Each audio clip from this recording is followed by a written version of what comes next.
মহাকবি চণ্ডীদাস আজ থেকে ৬০০ বৎসর পূর্বে বীরভূম জেলার নানুর গ্রামে জন্মগ্রহণ করেছিলেন। তার পিতার নাম ছিল দুর্গাদাস শর্মা এবং মাতার নাম হলো দেবী কল্যাণী। এই চণ্ডীদাসের একটা ভাইও ছিল, তার নাম হলো নকুল। এই নানুর গ্রামে অধিষ্ঠাত্রী দেবী বিশালাক্ষী মায়ের মন্দিরের পূজারী ছিলেন এই চণ্ডীদাসের পিতা। তা মন্দিরের আয় থেকে কোনো রকম তাদের সংসার চলে যেত। চণ্ডীদাসের যখন ৮ বছর বয়স হয় আর তার ভাই নকুলের যখন ২ বছর বয়স, তখনই তাদের মাতৃবিয়োগ হয়েছে। তারপর অতি কষ্টে তার পিতা তাদের ২ ভাইকে বড় করে তোলে। দেখতে দেখতে যখন চণ্ডীদাসের ১৬ বছর বয়স হয় বাবা, এমন সময় একদিন চণ্ডীদাসের পিতা চণ্ডীদাসকে ডেকে বলছে, বাবা চণ্ডীদাস, তুমি তো আমার উপযুক্ত পুত্র হয়েছো বাবা। শোনো, তোমায় একটা কথা বলি, সকাল সকাল স্নান করা, মায়ের ভোগ রান্না করা আমার পক্ষে আর সম্ভব হচ্ছে না। তাই আমি চাই তুমি মায়ের পূজার ভার নাও। চণ্ডীদাস বলছে, পিতা আমিও তাই চাই, আমারও বড় স্বাদ মায়ের চরণে রাঙা কমল অর্পণ করে দেখব মাকে কেমন মানায়। তাই পিতা গো, আজ থেকে আমি মায়ের সেবা পূজার ভার নিলাম। তারপর থেকে চণ্ডীদাস মায়ের পূজায় ব্রতী হলেন।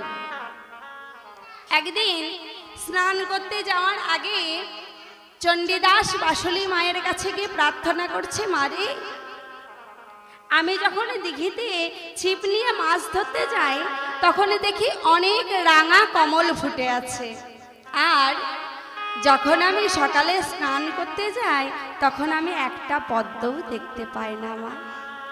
অথচ আমার বড় মনের স্বাদ যে তোর রাঙা চরণে রাঙা কমল অর্পণ করে দেখব তোকে কেমন মানায়। মা গো, আজ অন্তত আমাকে একটা রাঙা কমল দেখিয়ে দিস মা। এইরূপ প্রার্থনা করে চণ্ডীদাস চলল দিঘিতে স্নান করতে। দিঘিতে স্নান করতে গিয়ে চণ্ডীদাস দেখলো কি ঘাটের কাছে গিয়ে যে একটা বোটা কাটা পদ্ম ফুল উপুড় হয়ে দিঘির জলে ভাসছে। চণ্ডীদাস কি করলো, সেটিকে দেখেই তাড়াতাড়ি জলে নেমে একখানা ডুব দিয়ে সেই ফুলটিকে সাজিতে তুলে নিলেন। তুলে দিয়ে বলছেন, জয় মা বাসুলি, আজ আমার মনের স্বাদ পূরণ হবে। এই বলে সেই ফুলটিকে সাজিতে ভরে নিয়ে চললেন পথে পথে। আপনারা জানেন হয়তো যে চণ্ডীদাস তখন কি করতেন, কালী বিষয়ক গান রচনা করে গাইতেন। আজও তেমনি তারই একটি স্বরচিত গান গাইতে গাইতে তিনি চলেছেন কেমন হবে গো, শুভ দে বরদে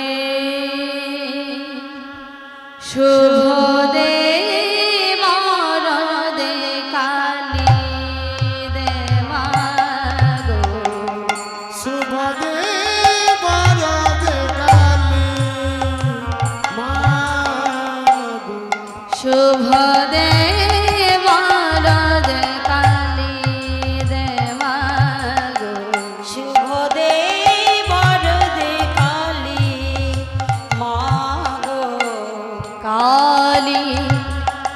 কপালি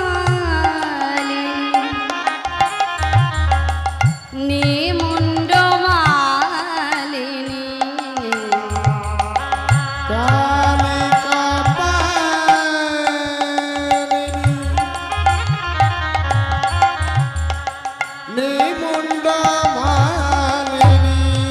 কালী কপালিনী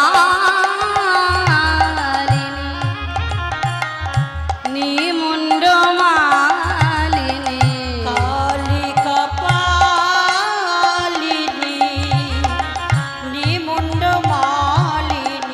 শুভ দে বরদে কালী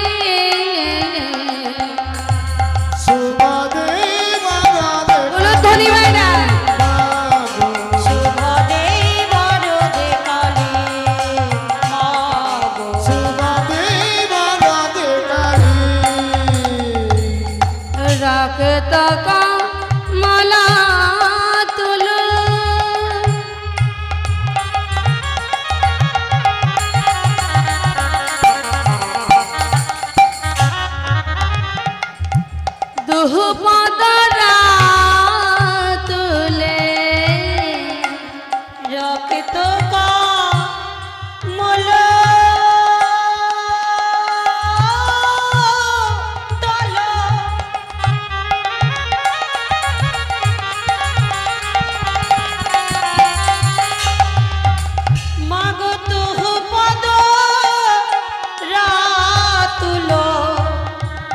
रक्त का माला तुलो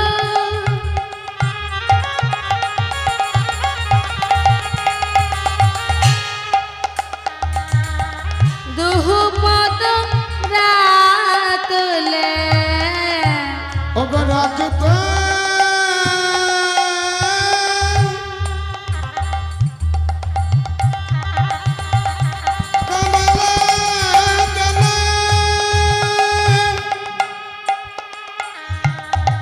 সানি পামা পামারে পামারে সরে নিসা নিসারে মারে পামা পামা পারে মাকারে মাপা নি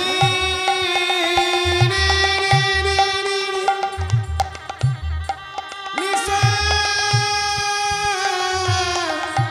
মাগো রক্ত কমলা দলা দুহু পদ রাতুলে অঞ্জলি ভরে আডালি ডালি বরদে সুবাদে উলুধ্বনি বাইরা উলুধ্বনি সুবাদে বরদে কালে শুভদে বরদে কালে সুবাদে বরদে সুবাদে কালে সুবাদে বরদে সুবাদে কালে সুবাদে বরদে সুবাদে কালে সুবাদে বরদে কালে সুবাদে বরদে হরি বল হরি বল সুবাদে বরদে কালে জয় মা বাসলি আজ আমার মনের বাসনা পূরণ হবে এই বলে মন্দিরে এসে কি করছে বিগ্রহের সম্মুখে এসে অঞ্জলি দিচ্ছে মাকে কেমন ভাবে গো জয়ন্তী মঙ্গলা কালী ভদ্রা কালী কপালিনী দুর্গা শিবী সমাধাত্রী স্বাহা স্বাধা নমস্তুতে সর্বমঙ্গলমঙ্গলে শিবে সর্বার্থ সাধিকে শরণ্যে ত্র্যম্বকে গৌরী নারায়ণী নমস্তুতে চরণে কমলটি অর্পণ করে চণ্ডীদাস একটি প্রণাম করে এবার সম্মুখে তাকিয়ে চমকে উঠলেন চণ্ডীদাস। এ কি হলো? হ্যাঁ, আমি যে এখনই মায়ের চরণে কমলটি অর্পণ করলাম, সেটি তো মায়ের চরণে দেখতে পাচ্ছি না, সেটি গেল কোথায়? চণ্ডীদাস মন্দিরের ভিতরে সব জায়গা খুঁজে দেখলেন, দেখতে পেলেন না। চণ্ডীদাস মন্দিরের বাইরে এলেন, বাইরে এসে খুঁজলেন, কিন্তু সেখানেও দেখতে পেলেন না। পুনরায় আবার মন্দিরে প্রবেশ করতেই পুনরায় চমকে উঠলেন চণ্ডীদাস। কি এ আমি কি দেখছি? মায়ের রাঙা চরণে আমি যে রাঙা কমলটি অর্পণ করলাম, সেটি মায়ের মস্তকে। না না, এ কি করে সম্ভব? আমি তো মায়ের ছেলে, আমি জানি যে যারা বড় হয় তারা ছোটদের মাথায় অর্ঘ্য দেয়, আর যারা ছোট হয় তারা বড়দের চরণে অঞ্জলি দেয়। তা আমি তো মায়ের ছেলে, আমি তো মায়ের ছেলে হয়ে মায়ের মাথায় অর্ঘ্য দিতে পারি না, তাহলে মায়ের চরণেই তো আমি ফুলটি দিয়েছি। তাহলে মায়ের চরণে দেওয়া ফুলটি মায়ের মস্তকে কেমন ভাবে উঠেছে? ও বুঝেছি, এ সবই তোর খেলা মা। বেশ, তাহলে তুই আমাকে বল যে তোর চরণে দেওয়া ফুলটি তোর মস্তকে কেমন ভাবে উঠেছে? কোনো উত্তর নেই। মা বলছেন, বেশ, তুই যতক্ষণ না বলবি, চণ্ডীদাস মাকে বলছে, তুই যতক্ষণ না বলবি আমি ততক্ষণ তোর সেবা পূজা কিছুই করব না। এই আমি তোর চরণে ধন্যা দিয়ে পড়ে রইলাম। একদিন চলে গেল, 2 দিন চলে গেল, 3 দিনে গেল, সেবা পূজা বন্ধ। গ্রামের সকলে এসে চণ্ডীদাসকে বলছে, চণ্ডীদাস এমন করিস না বাবা, মায়ের পূজা কর। চণ্ডীদাসের পিতা এসে বলছে, বাবা চণ্ডীদাস শোন, এমন ভুল কাজ করিস না বাবা, মা যে পাথরের মূর্তি, মা কি কথা বলতে পারে বাবা? হ্যাঁ শোন, তুই ওইসব ভুলে যা, ভুলে গিয়ে মাকে ভোগ নিবেদন কর চণ্ডীদাস। চণ্ডীদাস বলছেন, পিতা যে মা কথা বলে না তার সেবা পূজা আমি করি না। আগে মা আমাকে বলুক যে তার চরণে দেওয়া ফুলটি তার মস্তকে কেমন ভাবে উঠেছে, তারপরে আমি পূজা করব। সকলে ফিরে চলে গেলেন। চণ্ডীদাস ধন্না দিয়ে পড়ে রইলেন। রাত্রির শেষ ভাগ, তখন কে যেন ডাকছে, চণ্ডীদাস। কে কে ডাকে আমায়? আমি তোর মা। মা? আমার তো মা নেই। চণ্ডীদাস আমি তোর মা বাসলি। এসেছিস? তাহলে বল, তোর চরণে দেওয়া ফুলটি তোর মস্তকে কেমন ভাবে উঠেছে? মা বলছে, চণ্ডীদাস বাবা, উদরে ক্ষুধার জ্বালা থাকলে কোনো উপদেশ মনে থাকে না বাবা। আগে তুই আমায় ভোগ নিবেদন কর, তারপরে আমি তোকে সব বলছি। চণ্ডীদাস বলছে, বেশ তাই হবে, তাহলে আগে তুই বল, তুই কেমন ভাবে খাবি? তুই যদি মা হোস তাহলে তুই আমাকে কোলে নিয়ে তুই নিজেও খাবি আর আমাকেও খাওয়াবি। আর যদি তুই মেয়ে হোস তাহলে তুই আমার কোলে বসবি, বসে আমি তোকে খাইয়ে দেব আর আমিও খাবো। বল বল। ও তুই মা হবে না, মেয়ে হবি, দে মা আমায় বলি। ও তুই মা হবি না, মেয়ে হবি, দে মা আমায় বলে। ও তুই মা হবি না, মেয়ে হবি, দে মা আমায় বলে। ও তুই মা হবি না, মেয়ে হবি, দে মা আমায় বলে। তুই আমারে কোলে নিবি না, আমি নেব কোলে। মাগো তুই আমারে কোলে নিবি না, আমি নেব কোলে। মা তুই আমারে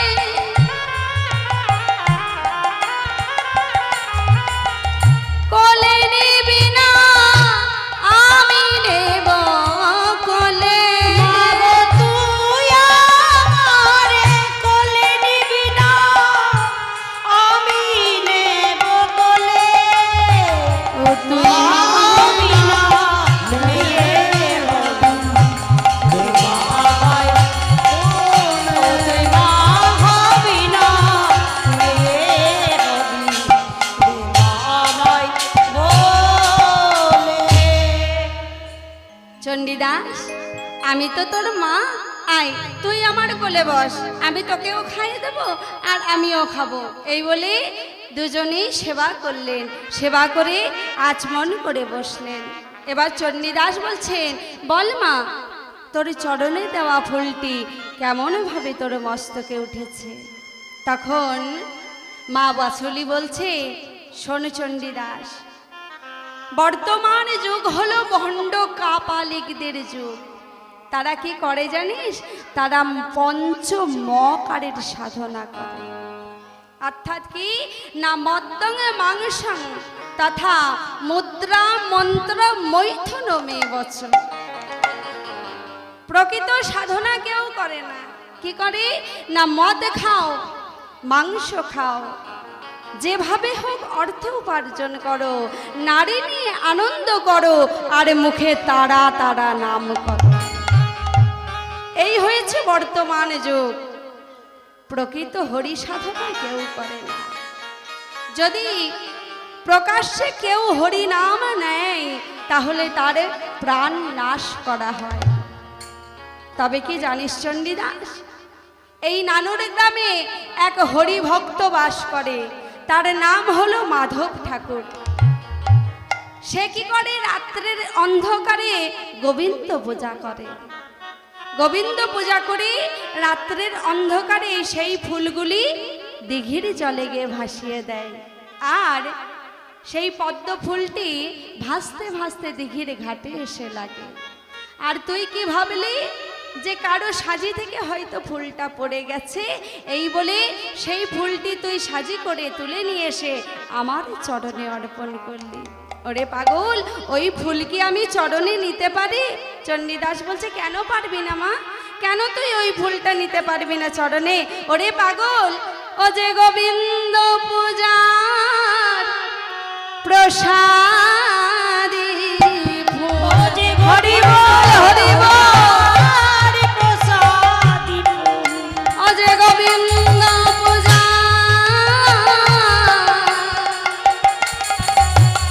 প্রসাদী ফুল, ও যে গোবিন্দ পূজা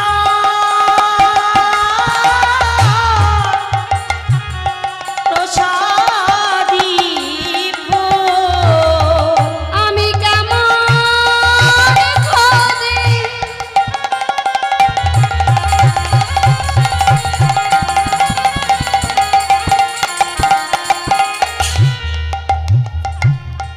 চরণে নেব,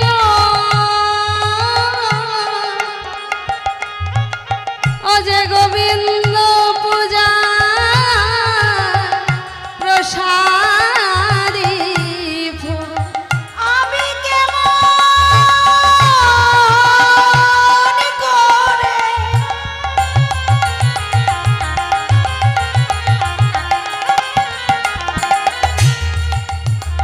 বলে বলে চরণে নেব,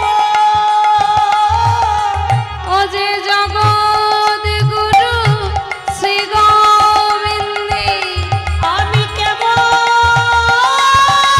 করে চরণে নেব, ও যে জগৎ গুরু শ্রী গোবিন্দে, কেমন করে হরি বল হরি বল, আমি কেমন করে চরণে নেব,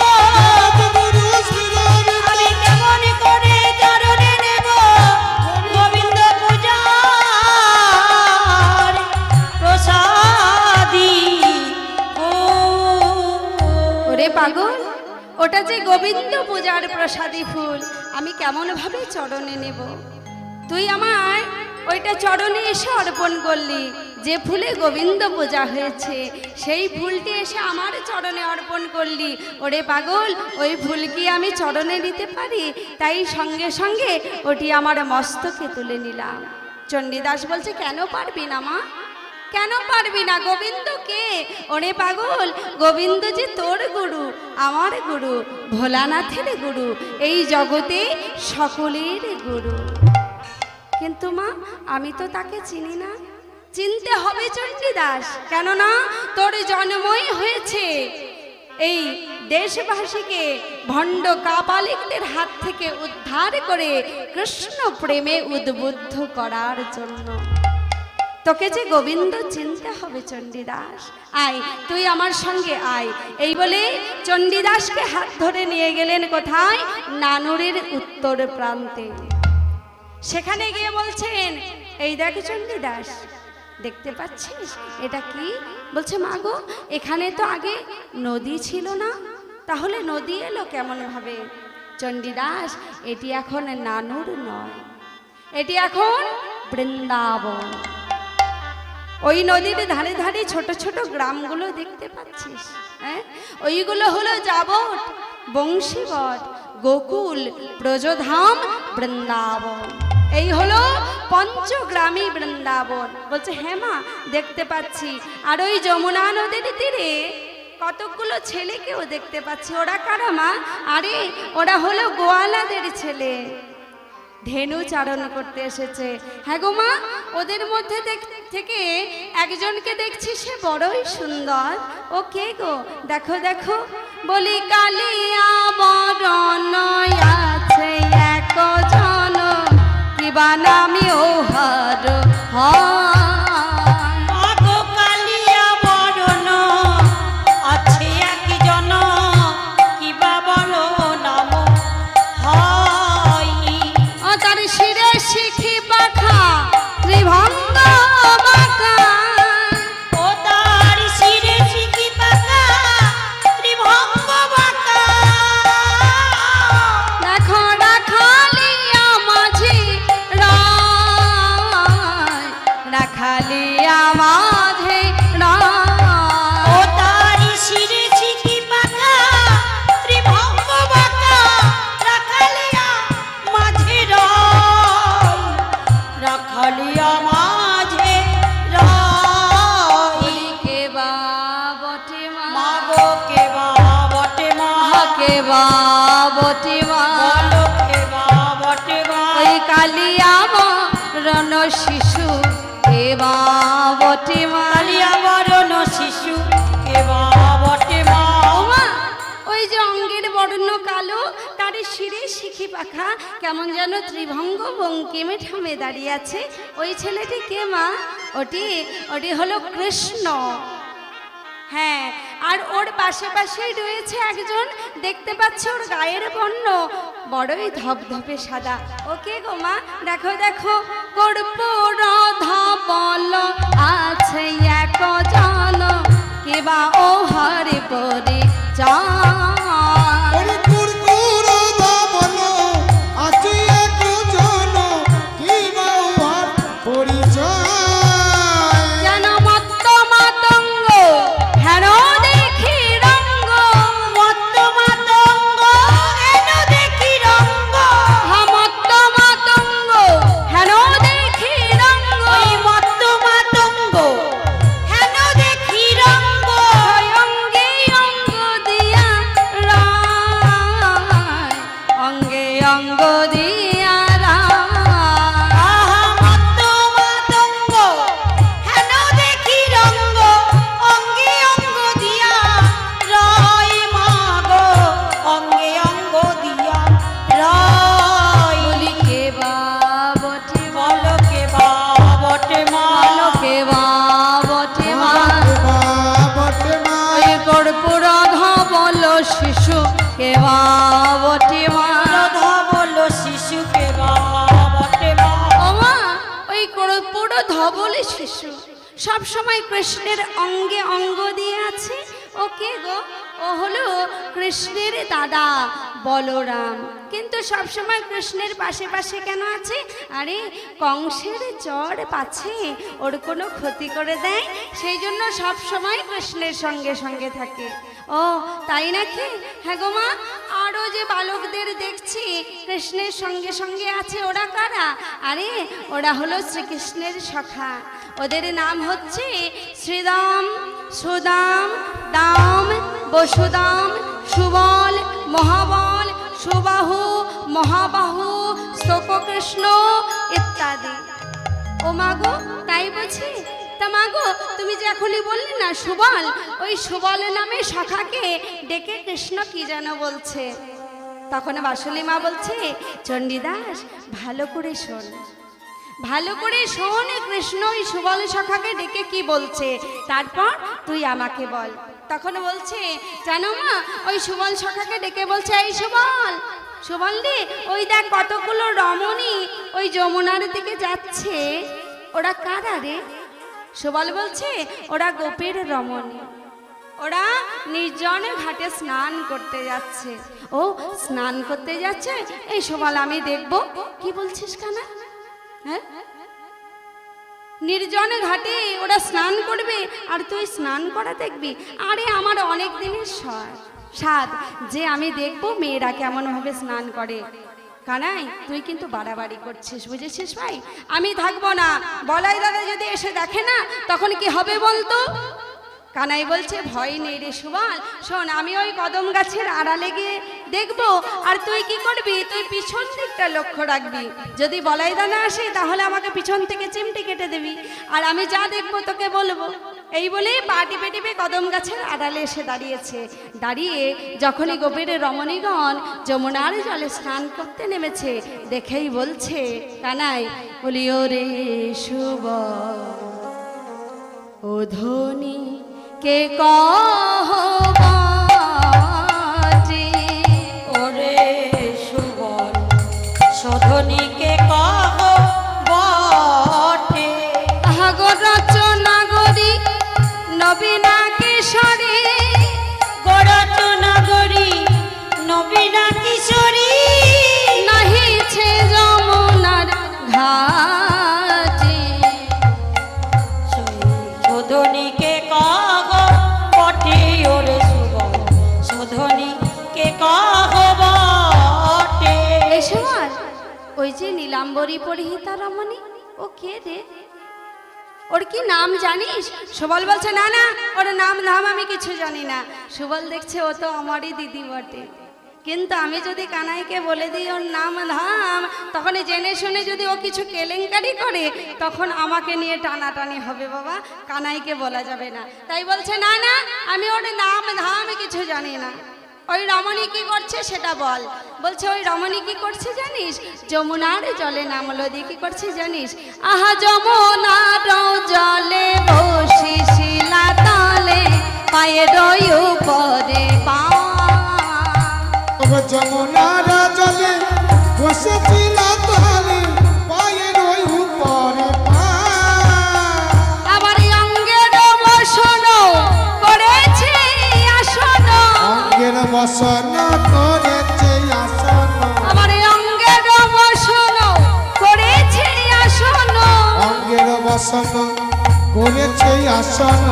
শোধনী মাজিছে গা গো, শোধনী মাজিছে গা, ওর শোধনী মাজিছে গা গো, শোধনী মাজিছে গা।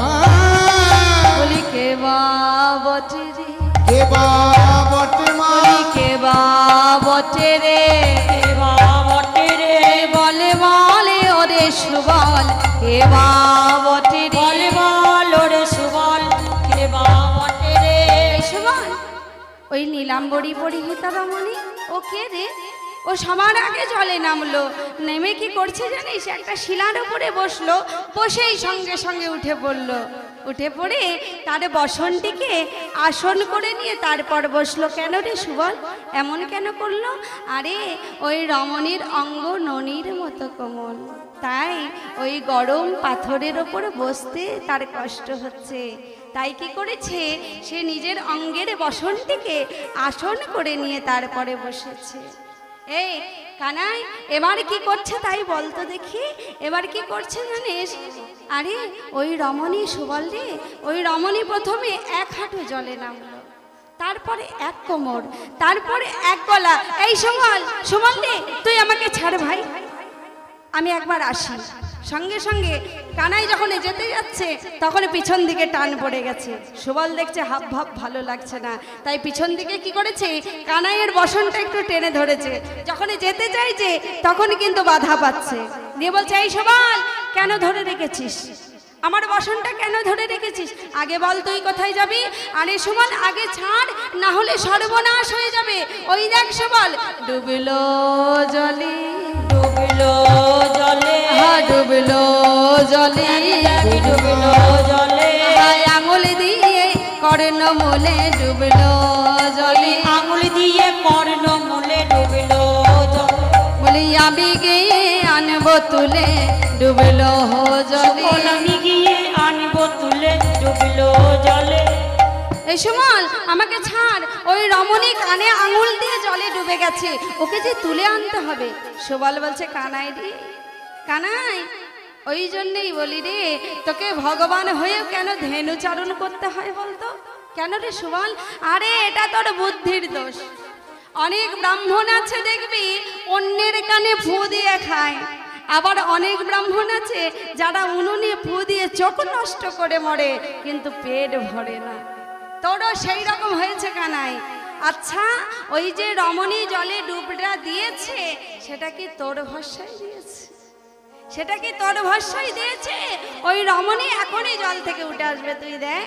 তখন কানাই বলছে, হ্যাঁ রে সুবল, ঠিকই তো বলেছিস। ওই দেখ, ওই রমণী এবার জল থেকে উঠে পড়ছে। বলছে, হ্যাঁ ওই জন্যই তো বললাম, এবার চল ভাই, এবার এখান থেকে চলে যাই। কানাই বলছে, সুবল রে সুবল, আমি কিভাবে যাব? ওই দেখ, ওই রমণী এবার জল থেকে উঠে আসছে।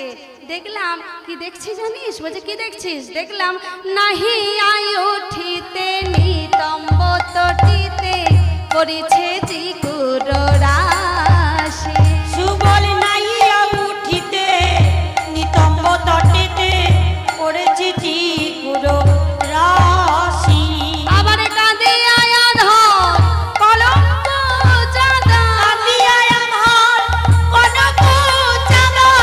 শরণ লইল আসি গো, শরণ লইল ওই না কাঁদিয়া আমার কনক চাঁদা, শরণ লইল আসি রে, শরণ লইল আসি। এই সময় ওই রমণী কি করছে দেখ, জল থেকে উঠে এসেছে। উঠে এসে তার শাড়ির আঁচলা দিয়ে তার কেশগুলোকে ভালো করে মুড়েছে। মুড়ে জলটা বেশ ভালো করে চেপে নেংড়াচ্ছে। কেন রে? সুবল বলছে, শোন, রমণীদের চুলগুলো তো বড় হয়, তা জলে স্নান করলে যদি চুলে জল ধরে থাকে তখন তাদের ব্যাধি হতে পারে। সেই জন্য কি করে, শাড়ির আঁচল দিয়ে ভালো করে চেপে নিংড়ে নেয়, তাহলে জলটা শুকিয়ে যায়। ও তাই বুঝি? কিন্তু সুবল, আমি দেখছি ওই রমণীর কেশ থেকে এখনো বিন্দু বিন্দু জল ঝরে পড়ছে। ও তাহলে হয়তো ভালো করে মোছা হয়নি, তাই যমুনার জলটা ঝরে ঝরে পড়ছে।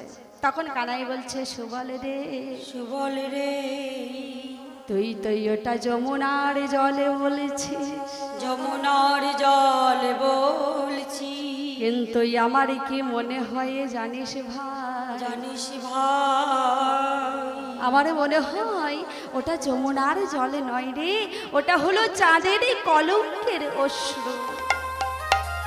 চাঁদের কলঙ্কের অশ্রু, আকাশের চাঁদ, আকাশের চাঁদে যে কলঙ্ক আছে, সেই কলঙ্ক আজ লক্ষ্য করছে কি, যে যমুনার জলে যে রমণী স্নান করছে তার বদন চন্দ্রের সুষমা এই আকাশের চন্দ্রের থেকে কত না বেশি।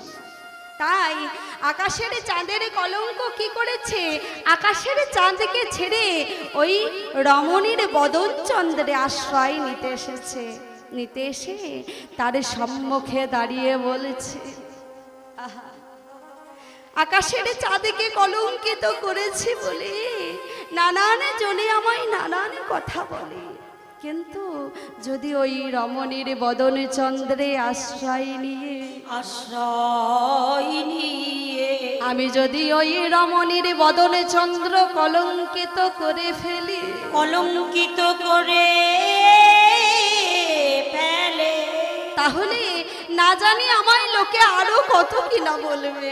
তাই আকাশের চাঁদের কলঙ্ক কি করেছে, ওই রমণীর বদন চন্দ্রে আশ্রয় না নিতে পেরে তার ঘন কালো কেশের মধ্যে আশ্রয় নিয়ে করজোড়ে প্রার্থনা করেছে, ও হে সুন্দরী, হে সুন্দরী, আমি তোমারে বদনে কলঙ্কিত না করিতে পেরে, না করিতে, তোমার এই কালো কেশের মধ্যেই আশ্রয় নিয়ে আমি তোমায় করজোড়ে প্রার্থনা করি, জানো যেন আমায় ওই চরণে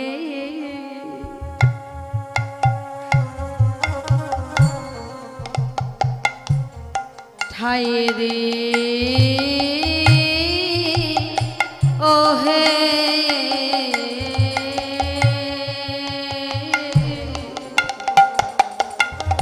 বলিও সুন্দরী,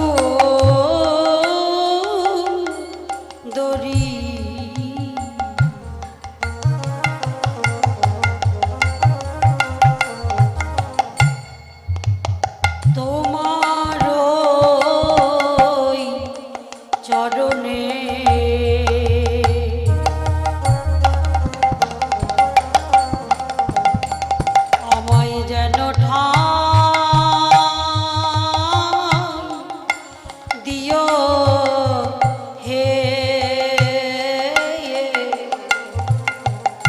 চাঁদের কলঙ্ক কেঁদে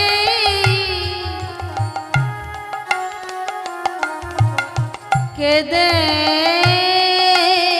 বলে জানাই আমায় ওই চরণে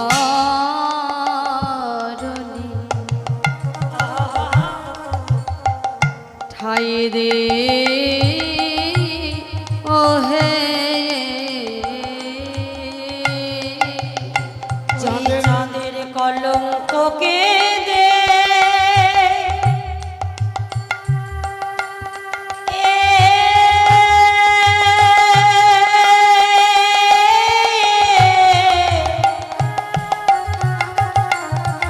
ওই কলঙ্ককে দে কেঁদে কেঁদে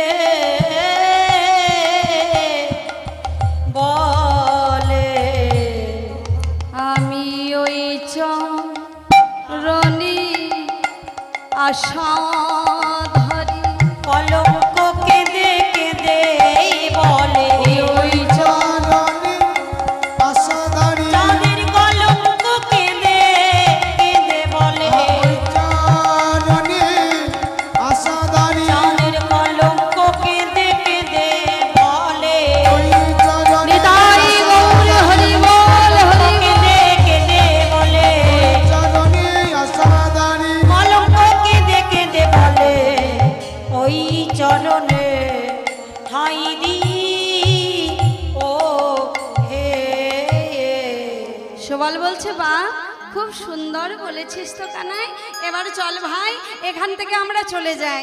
তখন কানাই বলছে আরে আমি কেমন ভাবে যাবো রে, আমি যেতে চাইলেও যে যেতে পারছি না। ওই দেখ ওই রমণী জল থেকে উঠে এসেছে, উঠে এসে কি করছে জানিস? আহা চলে নীল সারি নিঙারি নিঙারি চলে নীল সারি নিঙারি নিঙারি পরাণ সহিতে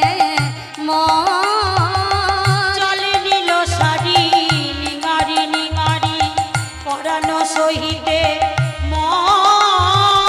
সেই হতে মর হিয়া নহে স্থির, সেই হতে মোর হিয়া নাহি স্থির সেই হতে মর হিয়া নহে স্থির। ওরে সেই হতে মোর হিয়া নাহি স্থির আমার মন মাথ জলে ভরে, আমার মন মাথ জলে ভরে। ওরে সেই হতে মোর হিয়া নাহি স্থির মনমথ জরে ভোর মনমথ জরে ভোর আরে আমার কি মনে হচ্ছে জানিস সুবল?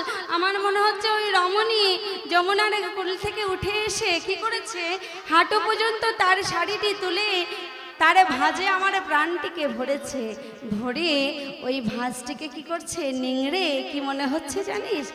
যেনই আমার প্রাণে নিঙারে রাখছে পায়ে, যেন প্রাণিনী আরে রাখছে পায়ে আমার প্রাণে নিঙারে রাখছে পায়ে। আমার প্রাণিনী আরে রাখছে পায়ে আমি তাই তো যেতে পারি না রে, প্রাণে নিঙারে রাখছে পায়ে। আমি তাই তো যেতে পারি না ওই গো রচনা সুন্দরী আমি তাই তো যেতে পারি না রে রচনা সুন্দরী আমি তাই তো যেতে পারি না রে হরি বল হরি বল। তাই তো যেতে পারি না রে রচনা সুন্দরী তাই তো যেতে পারি না রে রানিনী মারে রাখিছে পায়ে বেশ সুবল বলছে বেশ বেশ কানাই তোকে যেতে হবে না, তুই থাক আমি চললাম। কানাই বলছে এই সুবল শোন না, যাওয়ার আগে একবার ওই রমণীর নাম আমায় বলে যা ভাই। শোন না সুবল একবার বল। সুবলে চলে যাচ্ছে, তখন গোবিন্দ আছাড়ি বিছাড়ি করছে, কেউ কি আছো গো, কেউ কি আছো আমায় ওই রমণীর নাম বলবে? তখন চণ্ডীদাস সেটা দেখে মা বাসুলিকে বলছে, মা গো, তুমি ওই রমণীর নাম আমায় বলে দেবে, আমি ওই গোবিন্দকে গিয়ে বলে আসবো। তখন মা বাসুলি বলছে, নিশ্চয়ই বলবো চণ্ডীদাস, ওই রমণীর নাম হলো রাধা রানী। বেশ, তাহলে আমি যাই, তাকে গিয়ে বলে আসি। তখন ভাবজগতের কবি শ্রী গোবিন্দের কাছে গিয়ে বলছে, হে গোবিন্দ, শোনো শোনো, আমি তোমায় বলে দিচ্ছি ওই রমণীর নাম কি। তখন চণ্ডীদাস বলছে, ও গো বাসলিয়া দেশে কহে চণ্ডীদাসে, বাসুলিয়া দেশে কহি চণ্ডীদাসে, বাসলিয়া দেশে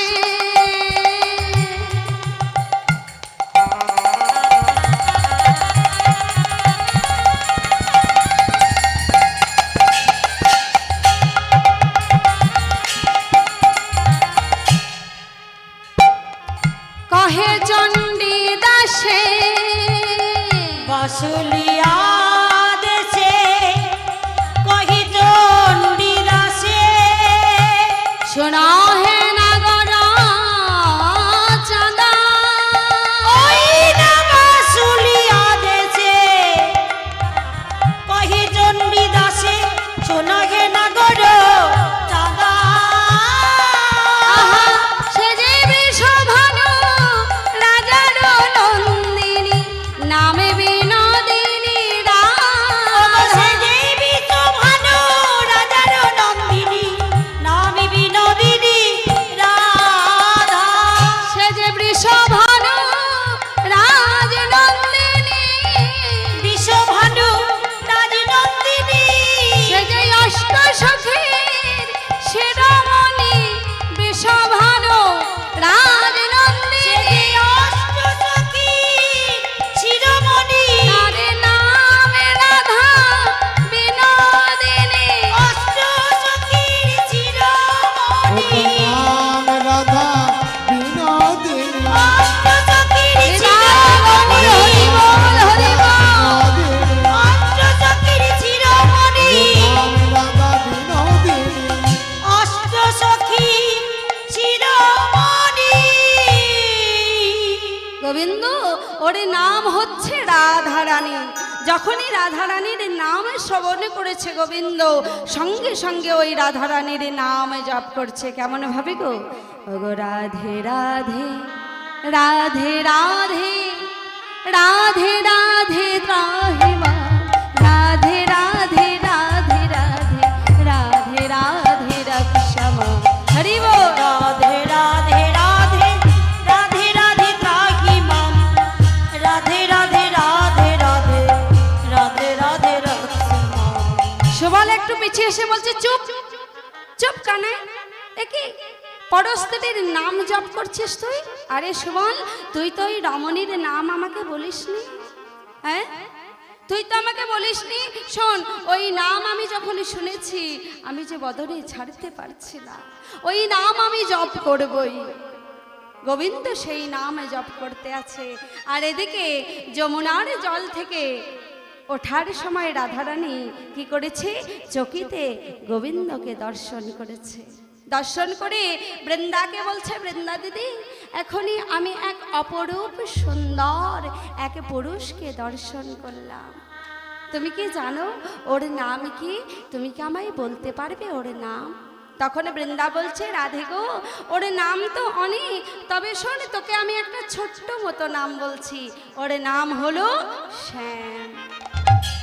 যখনই রাধা রানী আমার শ্যামে নামে শ্রবণে করেছে, শ্রবণ করেছে, সঙ্গে সঙ্গে কি করছে, রাধা রানী ওই নামে জপ করছে। কেমন ভাবে গো, শ্যাম শ্যাম শ্যাম শ্যাম শ্যাম শ্যাম রক্ষমা, শ্যাম শ্যাম শ্যাম শ্যাম শ্যাম শ্যাম পাহি মা।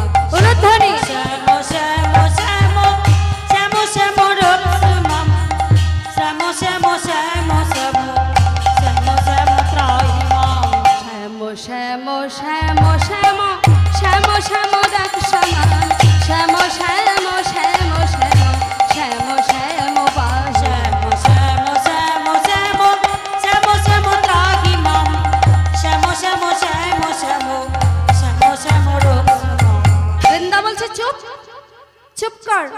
রাধে, তুই পরপুরুষের নাম জপ করছিস? হ্যাঁ, এটা উচিত নয়, এটা তো উচিত নয় রাধে। এখনই যদি কেউ শুনে ফেলে তখন কি বলবে? চুপ করে রাধে, ওই নাম আর নিস না। রাধারানী বলছে, সখীরি কি নাম আমায় শোনালি? ওই নামে শোনা মাত্র যে আমি ওই নামে বদন থেকে ছাড়তে পারছি না রে। হ্যাঁ সখী, কে বা শোনাইলি শ্যাম নাম? সখী, ওই নাম শোনা মাত্র আমার কি হলো জানিস? আমার করলে রভে তর দিয়া নামে মরমে পশিল গো। ওই নামে করেনে রভি ভিতর দিয়া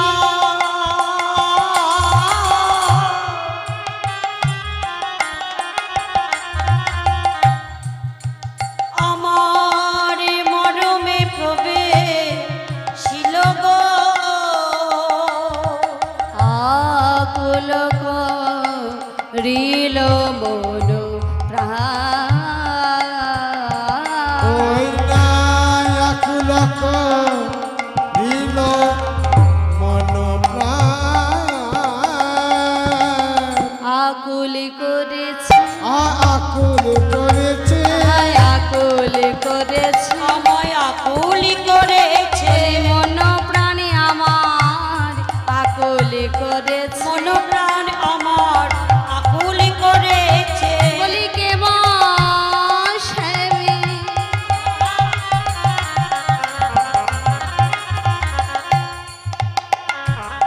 নামে সোনালি মন প্রাণী আমার আকুল করেছে।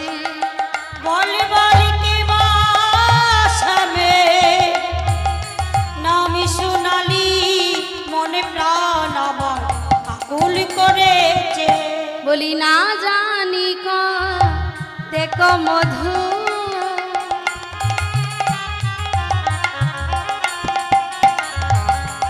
ওই শ্যাম নামে আছে গো। না জানি দেখো মধু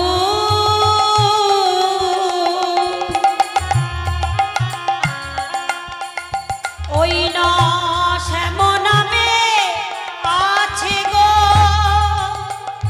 বদন না বদন না ছাড়িতে পারি,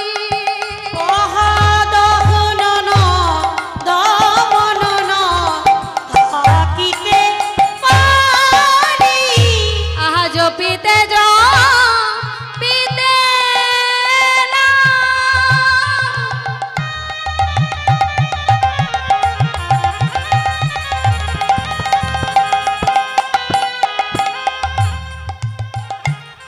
অবসহ ইলায়ঙ্গ, ওই যদি দেওয়া না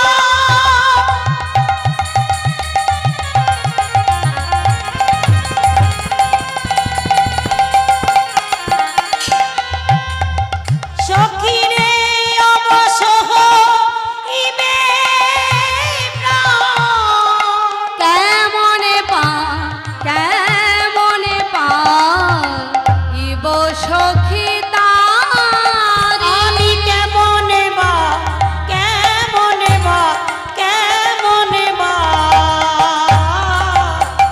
জীব করি প্রাণ। আমি সেই নামের নামী কবে বা পাবো? ওরে সখী রে, আমি নামের নামে আমি কবে বা পাবো? অজার নামে অঙ্গ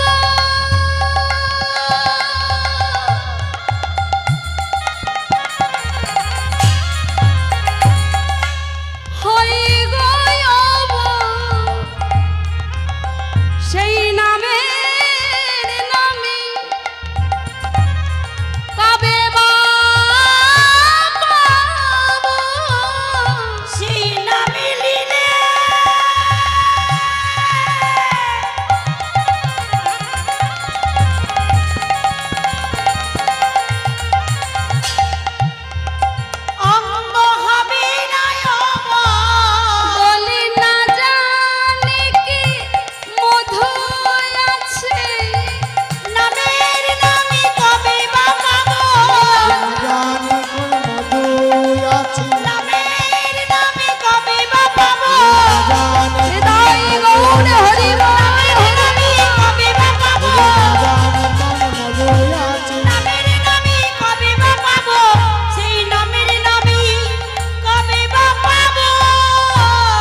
নামে শ্রবণ করা মাত্র ওই নাম আমার করেন্নের ভিতর দিয়া মরমে বসিল গো।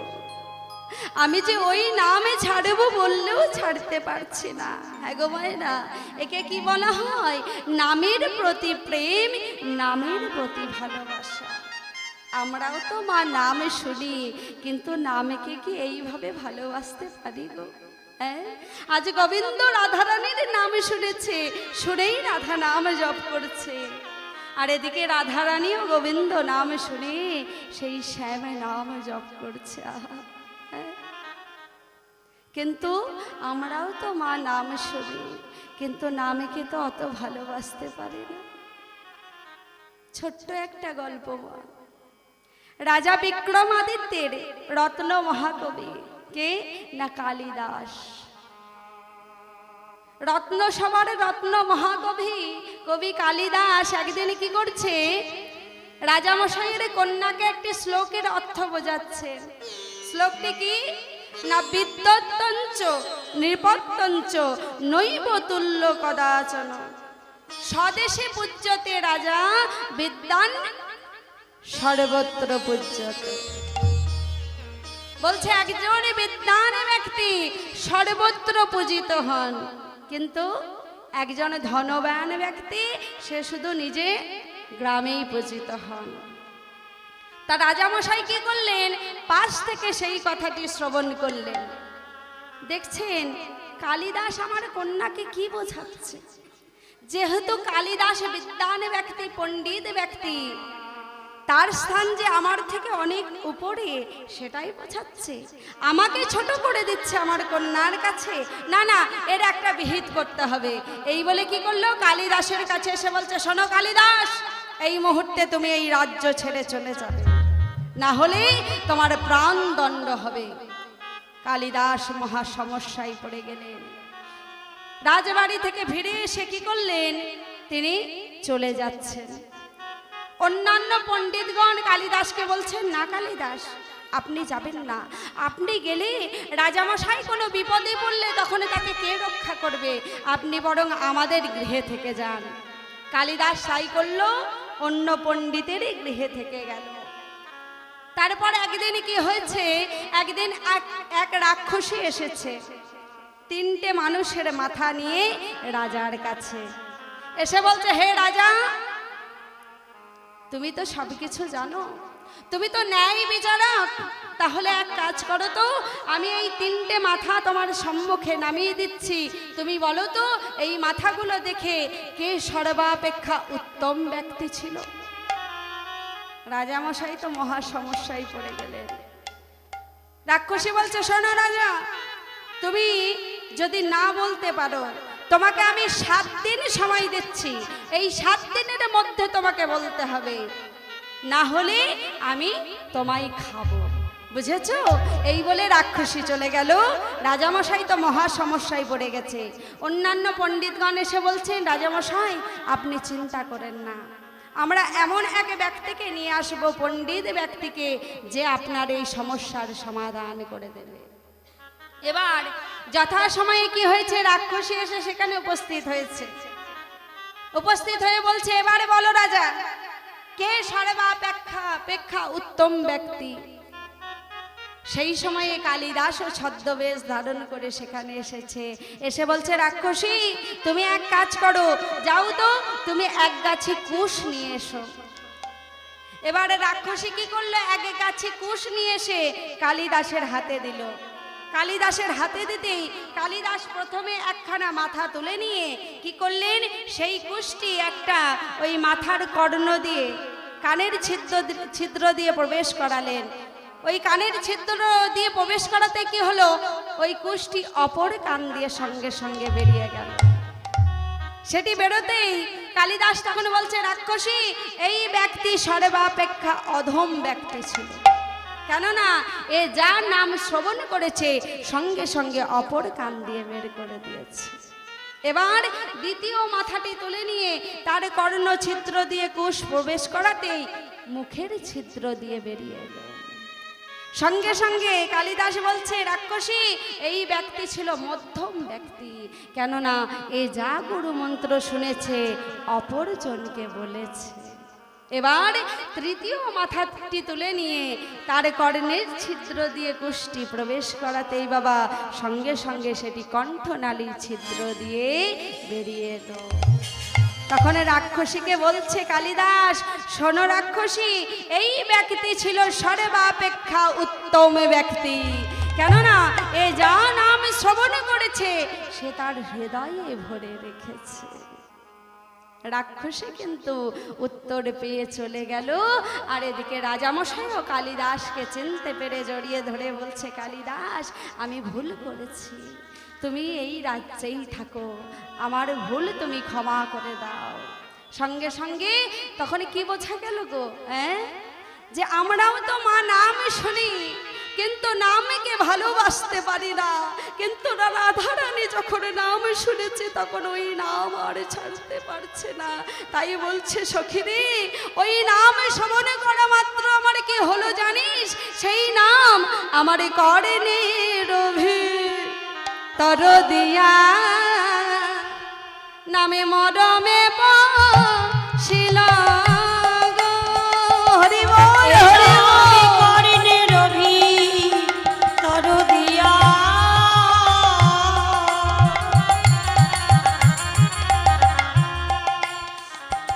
আমার মরমে প্রবেশিল রে।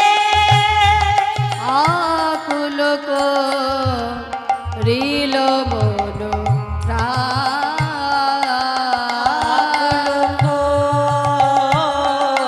রিল মন বলি আকুল করেছে, আকুল করেছে, আকুল করেছে, আকুল করেছে মন প্রাণে আমার আকুল করেছে। ওই না মন প্রাণ আমার আকুল করেছে। বলি কে বাসেমি নামে সোনালি মন প্রাণে আমার আকুল করেছে। কে বা আমায় সখীর নামে সোনালি মন প্রাণ আমার আকুল করেছে।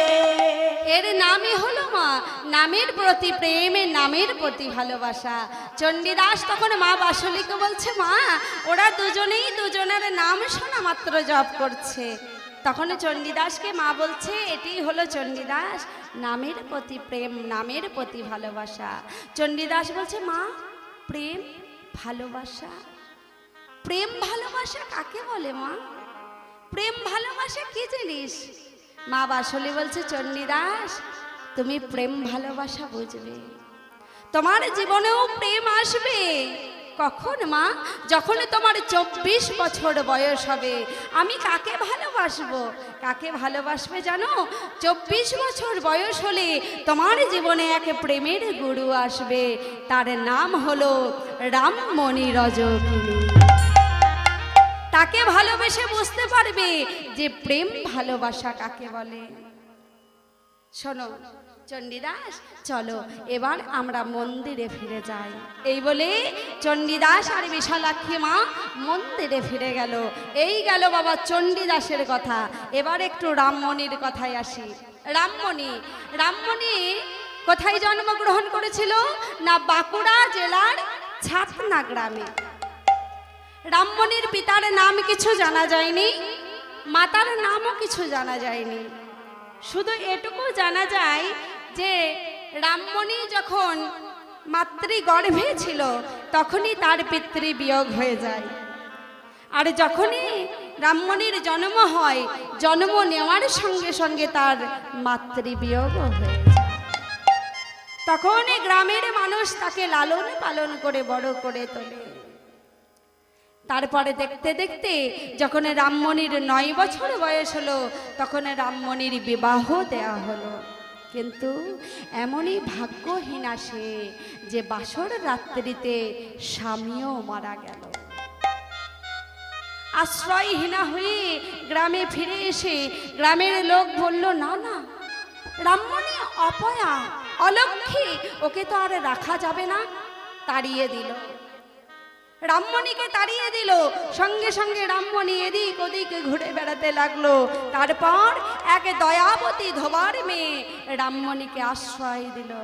আশ্রয় দিয়ে রামমণিকে কাপড় কাচা শেখালো।